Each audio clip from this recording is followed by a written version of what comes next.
ዘመን ትዝታውን ተሸክሞ አዲሱ ዘመን እልፍ ተስፋዎችን ከፊቱ አስቀድሞ ሊተላለፉ አሮጌው ዘመን ለአዲሱ ዘመን ዘውዱን ሊያስረክብ መሳ ለመሳ ይተያያሉ። ምድሩ በአደይ አበባ ቀየው በልጃገረዶች ያበባየሁሽ ዜማ ተሞልቶ ሽርጉድ ደርቷል። ቀኑ በአውደ ዓመት ድምቀት እንዳሸበረቀ ተጋመሰ። ይሄኔ ግን የእንኳን አደረሰዎት መልእክትና የአዲስ ዓመት መልካም ምኞት ሲተላለፍባቸው ያዋሉት የመገናኛ ዘዴዎች ለዛቸው በብርሃን ቅጽበት ተቀየረ። ማንም ሊሰማው የማይሻው መርዶ ያዘለ ንፋስ ይነፍስ ጀመር።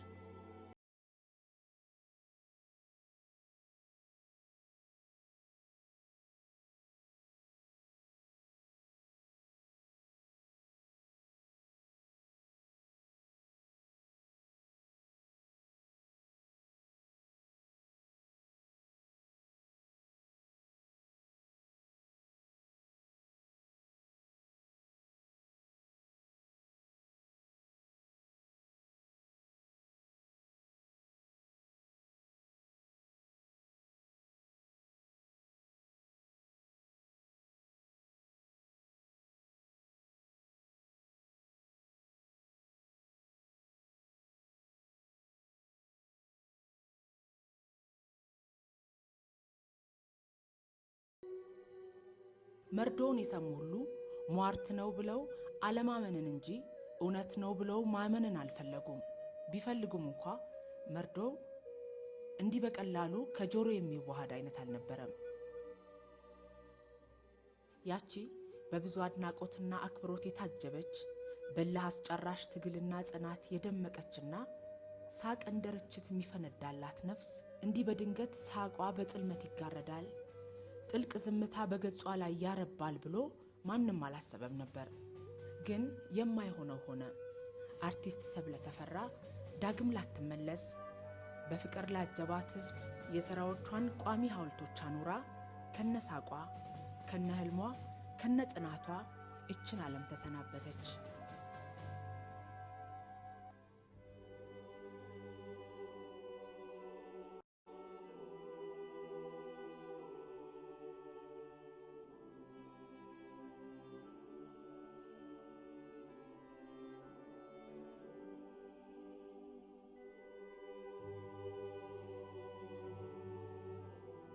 ቤተሰቦቿና አድናቂዎቿ ምንም እንኳን የመሞቷን ዜና እንኳን ሊያምኑት ሊያስቡትም የማይሹት ቢሆንም ሞት ተሟግተው የማይረቱት ሮጠው የማያመልጡት ኃያል ነውና መራራውን እውነት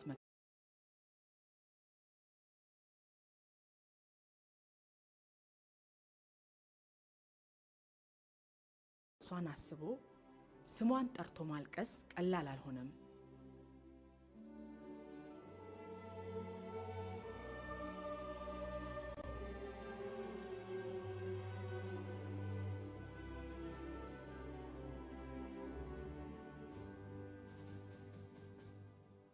እንባ ከሰብሊ ጋር ዝምድና አልነበረውምና ካለበት እስኪመጣ ዘገየ።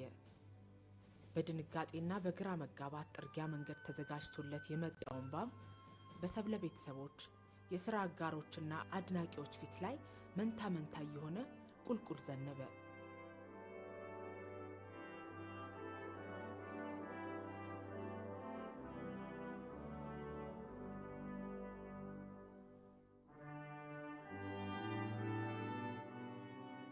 እንቁጣጣሽ ደነገጠች።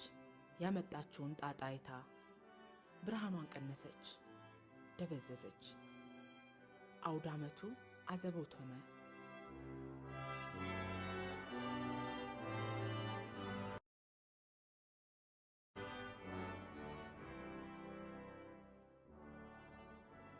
አንድ ጊዜ እኔ ጥልሽ በዛብህ ሆነን ካሜራማን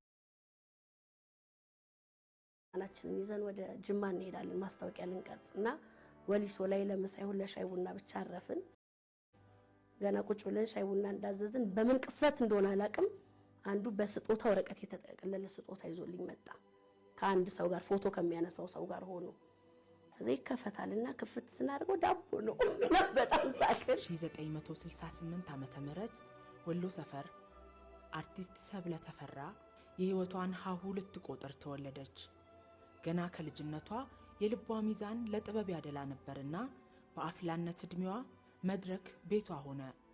የመድረክ ቆይታዋ አልጋ ባልጋ የነበረ ባይሆንም የሚገጥሟት ችግሮች ግን የልቧን መሻት አኮስምነው ሞራሏን አድቅቀው መንገድ ሊያስቀሯት አልቻሉም። ስራዎቿ ሰርክ እያማሩ ይበልጥ በአድናቂዎቿ ልብ ውስጥ ሰርጋ መግባቷን ቀጠለች።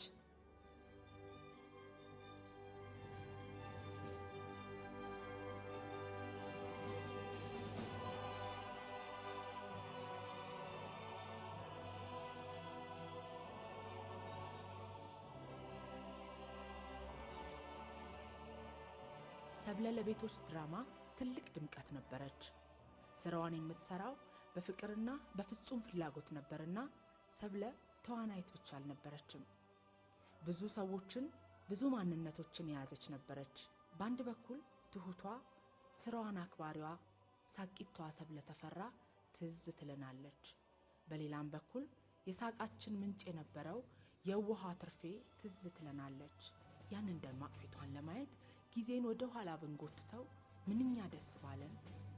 ግን የተረፈን ትዝታዋ ብቻ ነው።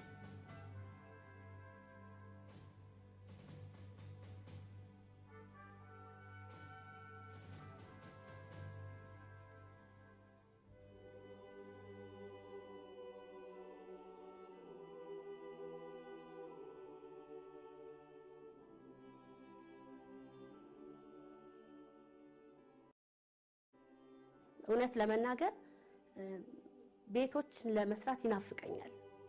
በሌላ ነገር ቢዚ ብሆንም ቤቶችን ሳልሰራ ሱል ቅር ይለኛል። በጣም ተላምደናል፣ በጣም ተግባብተናል። እንዳጋጣሚ ሆኖ እንኳን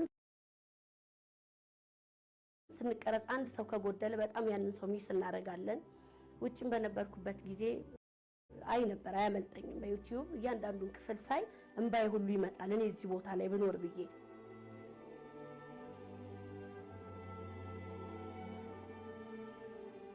ለኛ ያላትን ናፍቆትና ፍቅር እንዴት እንደነገረችን በታወሰን ጊዜ ስሜታችን ከሐዘን በላይ ከእንባ በላይ ይሆናል። ወደ ቤቶች ስመጣ ደክሞኝ ከሆነ ድካሜን ማርፍበት፣ አሞኝ ከሆነ ህመም የሚሻለኝ ብዙ ነገር ነው ለኔ ቤቶች። በቃ ሁሉንም ወዳቸዋለሁ። እንደ እህት፣ እንደ ወንድም፣ እንደ ቤተሰብ ነው የምንተያየውና ይሄ ለኔ አንድ ነገር ነው። ትርፌን መርሳት አንችልም። ሰብለ ትርፌን ከገጸ ባህሪነት አውጥታ ስጋ አልብሳት ነፍስ ዘርታባት ሕያው አድርጋታለችና ትርፌን መርሳት አይሞከርም። እንኳን ደህና መጣሽ።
የምንሰራቸው ፓርቶች ይበዛሉና ምናልባት ለዳይሬክተሩም ሳንነገር የምንፈጥራቸው ነገሮች ይኖራሉ። ለምሳሌ ተመልካቾች ካስታወሱት ወደ ሐዋሳ ስንሄድ 2 ቀን ብቻ ነው የምናድረው እና የ2 ቀን ትንሽ ልብስ ነው መያዝ ያለበት እኔና ንጹህ ካርቶን ነው ለሁለት ይዘን የወጣነው እና አክሽን ሲባል እኛ ከጓሮ ካርቶኑን ይዘን ራሳችን ሳቃችን እየመጣ ነው ስንወጣ ይስቃሉ ይቅር ይሉናል ብለን ነበር በዛው ቀጠለ እየሳቁ ማልቀስ ፀሐይ አውደ ዓመት ደስታ ሳቅ ነበረ ታዲያ እንደምን ሆኖ ይጸዳለ ሰማይ በድንገት ኮሰሰ ጽልመት በዝምታ ኮቴውን አጥፍቶ ሳይቀቡት ነገሰ እንደምን ተቻለው ልመጣ ነው ሳይል ቀርቦ ሳይታገል ታግሎ ሳያሸንፍ አሸንፎ ሳይጥል ይሄ ስልም ነው አዎ ሳይቀርቡ መድረስ ሳይደርሱ መንገስ የህልም ታሪክ ነው አዎ ህልም ነው እንደውም ቅዠት ነው ብሰማም ማላም ነው ባይምም ማላም ነው ባውቅም ማላም ነው ይሄ ጽልመት ይሄ ቅጽበት ህልም ነው ቅዠት ነው ከደቂቃ በፊት አንቺን እያሰብኩኝ ጥርሴን በሳቅ ፀሐይ አድምቄው ነበር ደግሞም ይሄ ሳቄ እንዳሁኑም ባይ በድንገት ያልመጣ የኖረ ነበር በሴኮንዶች እድሜ ሳቄ ወዴት ጠፋ ቀና ያለው ገጼ ከመቼው ተደፋ ማዘን እንዲህ ቀላል እንባ እንዲህ ቀላል መሞት እንዲህ ቀላል ስሚኝማ ትርፌ ምንድነው የሆነው እስኪ አንዴ አስረጅኝ ሳቄና ኮስምነሽ በዝምታ ታጥረሽ ግራ አጣጋቢኝ ዘሩ ይቅለጥልሽ ያዛሉ ደም ይፍላ ያልጠገብነው ሳቅሽ ቤቱን እንዲሞላ እኮስቲ ንገሪ ከከሽለላ ከይቤ ቅፈላ ከእርስቴ ዕውቀት ከሻሽዬ ትምህርት ምንድነው የናፈቀሽ ምንድነው የቀረብሽ ትርፌ ላትመጣ ሄዳለች እያሉ ሳቄን አደፍርሰው ሆዴን ያባባሉ እንዳላምን አውቀው ሳያምኑ ይነግሩኛል ትርፌ ያንቺ ነገር ተቀብሯል ይሉኛል እኔ ግን ሆድሽ የቀበርሽው ዳቦ እንጀራ ሙልሙል ትውስ ሲለኝና ሳቅ ሳቅ ያሰኘኛል ጉርሻሽናይና እኔም ይርበኛል እናልሽ ትርፍዬ መሄድሽን ሳስብ አልቅሼ ስቃለሁ ስቄ አለቅሳለሁ ግን ደሞ ዳግም ልታስቅኝ ስትመጪ አልማለሁ ማወቄን ክዳለሁ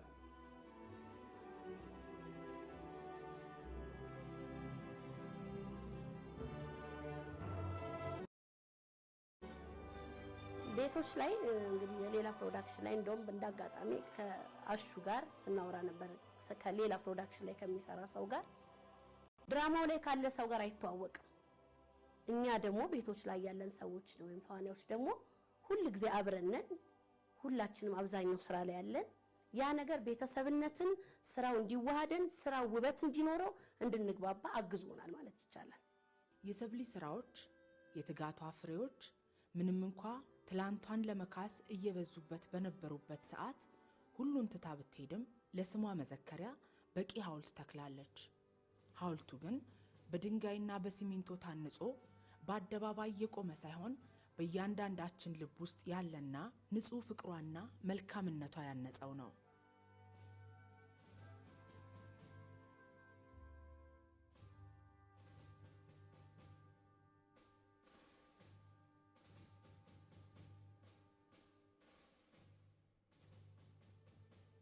ትልቁ ነገር እኔ በቃ ቤቶች ላይ ተግባብቼ ነው የምሰራው በተለይ ከንጹህ ጋር ገና ስሳሳት ውጭም ኮኔት ሳቋን ሰማዋለሁ እና ፈታ ብዬ ነው የምሰራው በዚህ አጋጣሚ ካሜራማኑ ቀብ ያረጋኝ ይቸግራለሁ ከት ሲባል ወይ ደንሳለሁ ወይ ሆነ ነገር አረጋለሁ አስቸግሮኛል በዚህ አጋጣሚ በጣም ተዝናኛለሽ ዘና ብዬ ነው የምሰራው።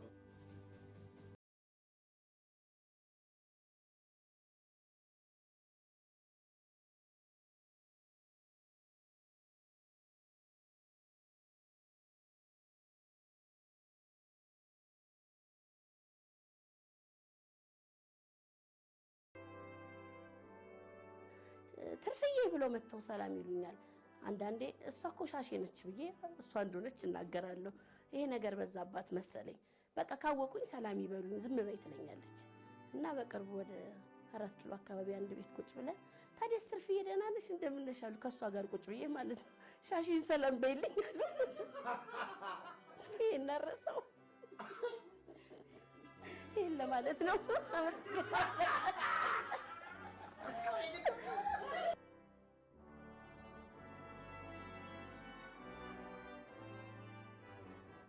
በአርቲስት ሰብለ ተፈራ ወይም በትርፌ ህልፈተ ህይወት ጥልቅ ሐዘናችሁን ስትገልጹ ለነበራችሁ አድናቂዎቿ ምስጋናችንን እናቀርባለን።